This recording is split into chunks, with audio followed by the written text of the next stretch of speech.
പരിശുദ്ധ വചനത്തിലൂടെ ഇന്ന് പരിശുദ്ധാത്മാവ് നമുക്ക് നൽകുന്ന ആലോചന ഉപവാസത്തിൻ്റെ പ്രാധാന്യത, ഉപവാസത്തിൻ്റെ പ്രാധാന്യതയെക്കുറിച്ചാണ്. എൻ്റെ സഹോദരങ്ങളെ, ഉപവാസം എന്ന് പറയുന്നത് പഴകിപ്പോയ ഒരു ഉപദേശമല്ല, ആത്മീയ സത്യമല്ല. കർത്താവിൻ്റെ പ്രത്യാഗമനം വരെ സഭ പ്രാർത്ഥനയിലും ഉപവാസത്തിലും ആയിരിക്കണമെന്നുള്ളത് നമ്മുടെ കർത്താവിൻ്റെ ആഗ്രഹമാണ്. മറ്റേത് നാളുകളേക്കാൾ ഉപരി ഇന്ന് ദൈവജനം ഉപവാസത്തിൻ്റെ കൃപയിലേക്ക് ഉയർത്തപ്പെടേണ്ട നാളുകളാണ്. നമുക്കറിയാം, പിശാച് പ്രബലപ്പെട്ടിരിക്കുന്നൊരു സമയം. വെളിപാടിൻ്റെ നാളുകളിലാണ് നമ്മൾ ജീവിക്കുന്നത്. വിശ്വാസത്യാഗവും പാപമ്ലേച്ഛതയും വഴിവിട്ട ലൈംഗിക രാജകത്വങ്ങളും എല്ലാവിധ ദുഷിപ്പുകളും വക്രതയും നിറഞ്ഞ ഒരു തലമുറയിൽ കൃപയോടെ ജീവിക്കണമെങ്കിൽ, ദൈവവചനത്തെ മുറുകെ പിടിച്ച് ധീരസാക്ഷികളായി നമ്മുടെ ജീവിതങ്ങൾ അഭിഷേചിതമാകണമെങ്കിൽ ഉപവാസത്തിൻ്റെ കൃപയിലേക്ക് നമ്മൾ ഉയർത്തപ്പെടണം. ഇത് തഴകിയ ഒരു ആത്മീയ പ്രബോധനമല്ല ഉപവാസം എന്നുള്ളത്. ജോയേൽ പ്രവചനം 1-ാം അധ്യായം 14-ാം തിരുവചനം. ഉപവാസം പ്രഖ്യാപിക്കുകയും മഹാസഭ വിളിച്ചുകൂട്ടുകയും ചെയ്യുവിൻ. ശ്രേഷ്ഠന്മാരെയും ദേശവാസികളെയും നിങ്ങളുടെ ദൈവമായ കർത്താവിൻ്റെ ആലയത്തിൽ ഒരുമിച്ച് കൂട്ടുവിൻ, കർത്താവിനോട് പ്രാർത്ഥിക്കുവിൻ. ഈ ദൈവവചനത്തിലൂടെ കർത്താവിൻ്റെ ആത്മാവ് എന്താണ് നമ്മോട് സംസാരിക്കുന്നത്? നിങ്ങൾ ഉപവാസം പ്രഖ്യാപിക്കുക, മഹാസഭ വിളിച്ചു കൂട്ടുക, സകല ജനതയെയും കർത്താവിൻ്റെ ആലയത്തിലേക്ക് കൊണ്ടുവരിക, നിങ്ങൾ കർത്താവിനോട് പ്രാർത്ഥിക്കുക. ഉപവാസത്തോടെ ദൈവജനം പ്രാർത്ഥിക്കേണ്ടതിൻ്റെ ആവശ്യകതയാണ് ഈ വചനത്തിലൂടെ ആത്മാവ് പറഞ്ഞു തരുന്നത്. ഈ വലിയ നോമ്പിൻ്റെ നാളുകളിൽ മാത്രമല്ല സഹോദരങ്ങളെ, കാലത്തിന് പ്രത്യേകതകൾ തിരിച്ചറിഞ്ഞുകൊണ്ട് ദൈവജനം ഉപവാസത്തിൻ്റെ ചൈതന്യത്തിലേക്ക് കൂടുതൽ മടങ്ങി വരേണ്ട നാളുകളാണിത്. നിങ്ങൾ ഉപവാസം പ്രഖ്യാപിക്കുക. നമ്മുടെ വ്യക്തി ജീവിതത്തിൽ, നമ്മുടെ കുടുംബങ്ങളിൽ, നമ്മുടെ കൂട്ടായ്മകളിൽ, നമ്മുടെ സഭയിൽ ഉപവാസം പ്രഖ്യാപിച്ചു ദൈവജനം ഉപവസിച്ച് പ്രാർത്ഥിക്കേണ്ട നാളുകളാണ്. എന്തിനു വേണ്ടി? വിശുദ്ധീകരണത്തിനായി, നവീകരണത്തിനായി, ആത്മപകർച്ചയ്ക്കായി നമ്മൾ കണ്ണുനീരോടെ ഉപവസിച്ച് പ്രാർത്ഥിക്കേണ്ട ദിനങ്ങളാണ്. ജോയേൽ പ്രവചനം 2-ാം അധ്യായം 12-ാം വചനത്തിൽ എന്നെ ഒരുപാട് സ്വാധീനിച്ചൊരു വചനമാണിത്. കർത്താവ് അരുളി ചെയ്യുന്നു, വിലാപത്തോടും ഉപവാസത്തോടും നെടുവീർപ്പോടും കൂടെ നിങ്ങൾ എൻ്റെ സന്നിധിയിലേക്ക് മടങ്ങി വരിക. കർത്താവ് തന്റെ ജനത്തെ വിളിക്കുകയാണ്. നിങ്ങൾ മടങ്ങി വരിക, റിട്ടേൺ ടു മീ, നിങ്ങൾ എന്നിലേക്ക് വരിക. നമ്മുടെ പ്രകാരമാണ് കർത്താവിലേക്ക് വരേണ്ടത്. നെടുവീർപ്പോടെ, ആത്മവേദനയോടെ, നശിക്കുന്ന ആത്മാക്കളുടെ ആ ഹൃദയവേദനയോടെ, തകരുന്ന കുടുംബങ്ങൾ, ശുഷ്കിച്ചു പോകുന്ന ആത്മീയ കൂട്ടായ്മകൾ, ദൈവസാന്നിധ്യം മങ്ങിക്കൊണ്ടിരിക്കുന്ന നമ്മുടെ ശുശ്രൂഷകള്, നമ്മുടെ സമൂഹങ്ങള്, ഇതിനെല്ലാം ഓർത്ത് നീ കണ്ണുനീരോടെ നെടുവീർപ്പോടെ ഉപവസിച്ച്, ഉപവാസത്തോടെ, വിലാപത്തോടെ നിങ്ങൾ എൻ്റെ സന്നിധിയിലേക്ക് വരണം. ഉപവസിച്ച് ദൈവജനം കണ്ണുനീരോടെ പ്രാർത്ഥിച്ച് കർത്താവിങ്കിലേക്ക് തിരികേണ്ട ദിനങ്ങളാണ് സഹോദരങ്ങളെ. ഈ ഒരു സമയത്തിൻ്റെ പ്രാധാന്യത നല്ലതുപോലെ നമ്മൾ തിരിച്ചറിയണം. നമ്മൾ വിശുദ്ധ പ്രവാചകരുടെ ജീവിതത്തിലേക്ക് നോക്കുക. ഇസ്രായേൽ ജനം കണ്ടതിൽ വെച്ച് ഏറ്റവും ശക്തനായ പ്രവാചകനായിരുന്നു മോശ.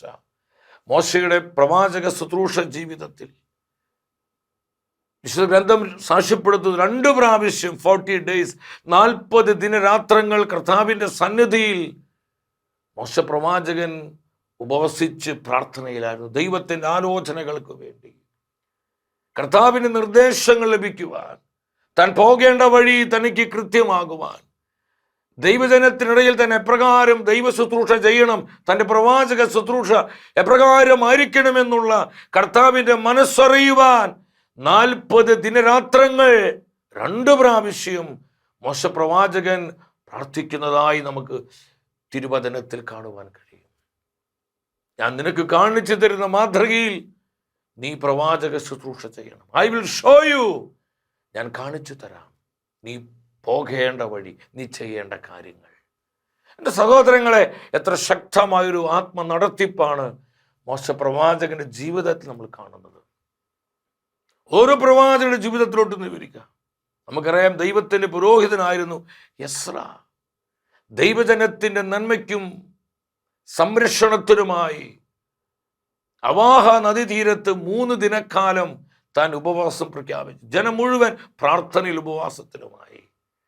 4 മാസം നീണ്ടു നിന്ന ജെറുസലേമിലേക്കുള്ള ദൈവജനത്തിൻ്റെ യാത്രയിൽ അപകടങ്ങളും ആപത്തുകളും പലവിധ പകർച്ചവ്യാധികളും മഹാമാരികളും പലവിധത്തിലുള്ള പ്രതിസന്ധികൾ, ശത്രുക്കളുടെ ആക്രമണങ്ങളിൽ നിന്നെല്ലാം ജനം രക്ഷപ്പെടുവാൻ 3 ദിനരാത്രങ്ങൾ എസ്രയും ദൈവജനം മുഴുവൻ ഒന്നിച്ച് ഉപവസിച്ചു. നെഹേമിയ തൻ്റെ ആ മിഷൻ ക്ലാരിറ്റി കിട്ടാൻ ദൈവജനത്തിന് വേണ്ടി തന്നെ പ്രകാരം ശുശ്രൂഷ ചെയ്യണം, താൻ ദിനരാത്രങ്ങൾ ഉപവസിച്ചു പ്രാർത്ഥിച്ചു. എത്രയോ പ്രവാചകരുടെ ജീവിതം നമുക്ക് കാണാൻ പറ്റും. എൻ്റെ സഹോദരങ്ങളെ, എസ്തേർ രാജ്ഞിയുടെ ജീവിതത്തിൽ കാണാൻ പറ്റും, ജെറമിയ പ്രവാചകൻ എന്ന് വേണ്ട വിശുദ്ധ പ്രവാചകരെല്ലാം ഒരുപാട് ഉപവസിച്ചവരായിരുന്നു. നമ്മുടെ കർത്താവിൻ്റെ ജീവിതത്തിലോട്ട് വരിക. ലൂക്കായുടെ സുവിശേഷം 4-ാം അധ്യായം 1-2 വചനങ്ങളാണ്. ഈ വിശുദ്ധ നോമ്പിൻ്റെ ഏറ്റവും പ്രധാനപ്പെട്ട ആ സ്പിരിച്വാലിറ്റി, അതിൻ്റെ ആത്മീയ അടിസ്ഥാനം എന്ന് പറയുന്നത് നമ്മുടെ കർത്താവിൻ്റെ 40 ദിനരാത്രങ്ങൾ നീണ്ടു നിന്ന ഉപവാസവും പ്രാർത്ഥനയും. ആ ചൈതന്യമാണ് ഈ വലിയ നോമ്പിൻ്റെ ചൈതന്യം എന്ന് പറയുന്നത്. അവിടെ പറയുന്നുണ്ട്, യേശു ആത്മാവിൽ നിറഞ്ഞവനായി ജോർദാനിൽ നിന്ന് മടങ്ങി. ആത്മാവ് അവനെ മരുഭൂമിയിലേക്ക് നയിച്ചു. അവിടെ 40 ദിനരാത്രങ്ങൾ അവൻ പ്രാർത്ഥനയിൽ ഉപവാസത്തിലുമായി. അവനൊന്നും ഭക്ഷിക്കുകയോ പാനം ചെയ്യുകയോ ചെയ്തില്ല. 40 ദിനരാത്രങ്ങൾ നമ്മുടെ കർത്താവ് ഉപവാസത്തിലും പ്രാർത്ഥനയിലുമായിരുന്നു. ഈ 40 ദിവസത്തെ ഈ വലിയ നോമ്പ്, അതിനുശേഷം കർത്താവിൻ്റെ ജീവിതത്തിൽ താൻ നോമ്പെടുത്ത് പ്രാർത്ഥിച്ച് ഉപവസിക്കുകയാണ്. അതിൻ്റെ റിസൾട്ട് എന്തായിരുന്നു? ലൂക്കായുടെ സുവിശേഷം 4:14 പറയുന്നുണ്ട്, യേശു ആത്മാവിൻ്റെ ശക്തിയോടുകൂടെ ഗലീലായിലേക്ക് മടങ്ങിപ്പോയി. ആത്മാവിൻ്റെ ശക്തിയോടുകൂടെ. എല്ലാവരും ഉച്ചത്തിൽ പറഞ്ഞേ, ആത്മാവിൻ്റെ ശക്തിയോടുകൂടെ. യെസ്, ആത്മശക്തിയോടെ യേശു ഗലീലായിലേക്ക് മടങ്ങിപ്പോയി. അവൻ്റെ ആത്മശക്തി കണ്ടു, ആ സ്പിരിച്വൽ പവർ വർദ്ധിച്ചു വർദ്ധിച്ചു വർദ്ധിച്ചു വരികയാണ്. എൻ്റെ സഹോദരങ്ങളെ, ഇതാണ് നമ്മൾ ചെയ്യേണ്ടത്. നമുക്കൊന്ന് ആത്മശക്തി വേണം. വേണ്ട വിധം ആത്മാവിൻ്റെ ശക്തി നമുക്കില്ലാത്തതിനെ കാരണം നമുക്ക് ഉപവാസമില്ല.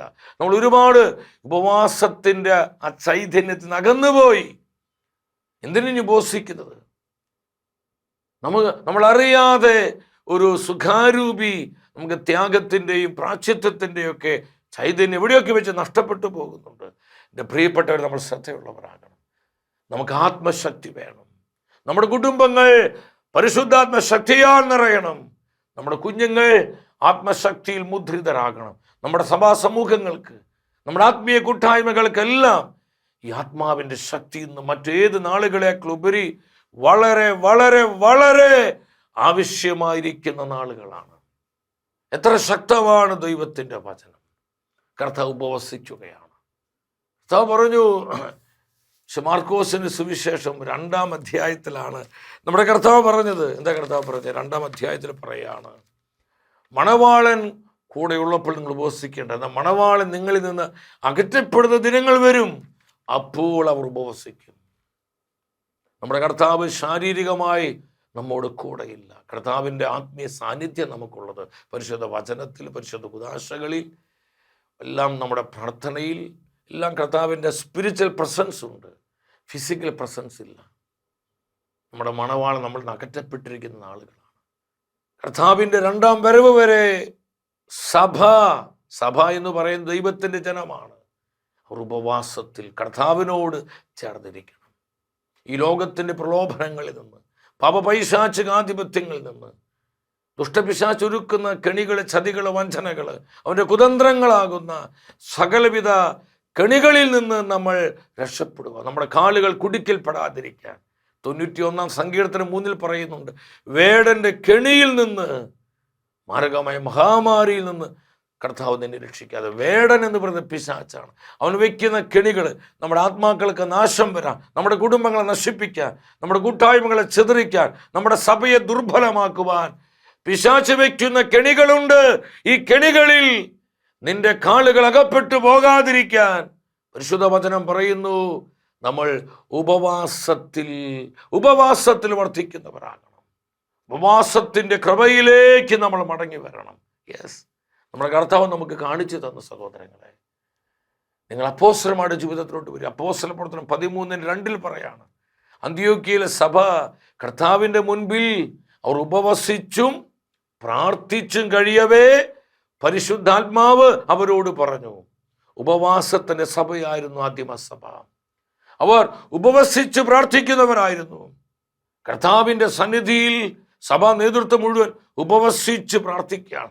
ആ ഉപവാസ പ്രാർത്ഥനയിലാണ് പരിശുദ്ധാത്മാവ് ഇറങ്ങി വന്ന് ദൈവാലോചനകൾ അവർക്ക് നൽകിയത്. സാവൂളിനെയും ബർണ്ണബാസിനെയും ഞാൻ വിളിച്ചിരിക്കുന്ന ജോലിക്കായി എനിക്ക് വേണ്ടി മാറ്റി നിർത്തുക. വീണ്ടും അപ്പോസ്തല പ്രവർത്തനങ്ങൾ 14:22 പറയുന്നുണ്ട്.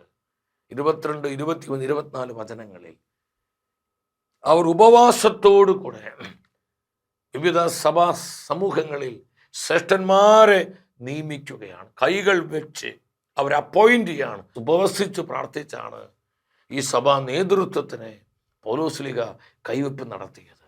ഉപവാസ പ്രാർത്ഥനയിലൂടെ. ഇത് വലിയൊരു ഒരുക്കത്തിൻ്റെ സമയമാണ്, കൃപയുടെ സമയമാണ്, ഇത് ആത്മശക്തിയുടെ നാളുകളാണ്, ഇത് പ്രാർത്ഥനയുടെയും പരിത്യാഗത്തിൻ്റെയും ദിനങ്ങളാണ്. എൻ്റെ സഹോദരി സഹോദരങ്ങളെ, ഈ ദൈവ പദ്ധതി മനസ്സിലാക്കി നമ്മൾ ഓരോരുത്തരും ഉപവാസത്തിൻ്റെ ചൈതന്യത്തിൽ നിറയണം. ഈ കൃപയിലേക്ക് മടങ്ങി വരണം. നിങ്ങൾ എൻ്റെ സന്നിധിയിലേക്ക് ഉപവാസത്തോടു കൂടി മടങ്ങി വരിക, വിലാപത്തോടെ, യെസ്, കണ്ണുനീരോടുകൂടെ നിങ്ങൾ എൻ്റെ സന്നിധിയിലേക്ക് മടങ്ങി വരിക എന്നുള്ള കർത്താവിൻ്റെ ആ വിളി നമ്മൾ കേൾക്കാതെ പോകരുത്. പൗലോസ്ലീഹയുടെ ജീവിതത്തിലേക്ക് നിങ്ങൾ വരണം. നമുക്കറിയാം, സഭഘടനയിൽ ഏറ്റവും ശക്തനായ മിഷണറിയാണ് സെന്റ് പോള്. എന്താണ് പൗലോസ്ലീഹ പറയുന്നത്? കൊരിന്ത്യർക്കുള്ള 2-ാമത്തെ ലേഖനം 6-ാം അധ്യായം 5-ാം വചനത്തിൽ ശ്ലീഹ പറയാണ്, വിശപ്പിൽ, നഗ്നതയിൽ, ജാഗരണത്തിൽ, നിരവധി രാത്രികളിലെ ജാഗരണത്തിലും വിശപ്പിൽ, ഉപവാസത്തിൽ. ഇവിടെ വിശപ്പെന്ന് പറയുന്നത് കർത്താവിനെ പ്രതി, സഭയെ പ്രതി താൻ അനേകം ദിനരാത്രങ്ങൾ ഉപവസിച്ചു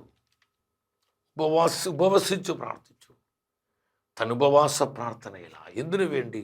സഭയുടെ വളർച്ചയ്ക്ക് വേണ്ടി, പൈശാചിക കോട്ടകളെ തകർക്കുവാൻ വേണ്ടി, ജീവിതങ്ങളെ ക്രിസ്തുവിനായി നേടുവാൻ വേണ്ടി, തൻ്റെ മിഷൻ പ്രവർത്തനങ്ങൾ കൂടുതൽ ഫലദായകമാകുവാൻ താൻ നിരവധി ദിനരാത്രങ്ങൾ ഉപവസിച്ചു കർത്താവിൻ്റെ സന്നിധി ഉപവാസത്തോടെ പ്രാർത്ഥിച്ചു. താൻ ഒത്തിരി ദിവസങ്ങൾ വിശപ്പിലായിരുന്നുവെന്ന് വിശുദ്ധ പൗലോസ്ലീഹ സാക്ഷ്യപ്പെടുത്തുക എന്നെ ഒരുപാട് സ്വാധീനിച്ചൊരു വചനമാണ്.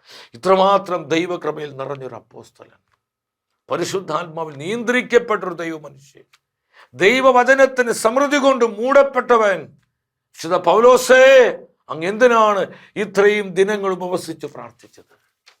എൻ്റെ സഹോദരങ്ങളെ, വിശുദ്ധ പൗലോസിനേക്കാളും കൃപയുള്ളവരാണ് നമ്മളെന്ന് ഞാൻ വിചാരിക്കുന്നില്ല.